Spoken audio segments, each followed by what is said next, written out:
நன்றாக புரிந்து கொள்ளுங்கள். வாழ்க்கையோட ஒரு அடிப்படை பாடம் சொல்றேன், கேட்டுக்கோங்க. வாழ்க்கையில சில உறவுகள் உங்களை ஏமாத்துவாங்க. சில பேர் உங்ககிட்ட பணம் வாங்கிட்டு திருப்பி கொடுக்க மாட்டாங்க. சில பேர் திருடிட்டே கூட போவாங்க. இந்த மாதிரி நிகழ்வுகள்லாம் நடக்கும். ஆனா don't shrink in the name of security, expand for life. என்னை எத்தனை பேர் முதுகில் குத்தினார்களோ அதை விட அதிகமாக நீங்கள் முதுகில குத்தப்பட்டிருக்க மாட்டீங்க.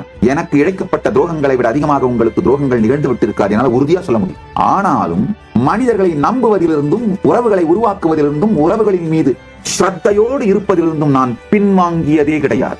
எத்துணை பேர் என்னையும் என் சங்கத்தையும் உபயோகப்படுத்திவிட்டு நம்முடைய பொருளையோ ஞான சொத்துக்களையோ திருடிக்கொண்டு அது என்னிடமிருந்து அவர்கள் திருடினார்கள் என்பது வெளியில் தெரியாமல் இருப்பதற்காக என்னையே பழித்து சங்கத்தை பழித்து இது எல்லாத்தையும் பார்த்திருக்கீங்க. ஆனால் இது எல்லாவற்றையும் பார்த்திருந்தாலும் புதிதாக தொடர்ந்து வருகின்ற மனிதர்களை நம்புவதையோ அவர்களுக்காக என்னையும் கைலாசத்தையும் திறந்து வைப்பதையோ நான் அவர்கள் மீது காட்டும் ஸ்ரத்தையோ ஒரு துளியும் குறைத்ததும் இல்லை, சந்தேகப்பட்டதும் இல்லை, அதற்காக பயப்பட்டதும் இல்லை, என்னை நானே சுருக்கி கொண்டதும் இல்லை.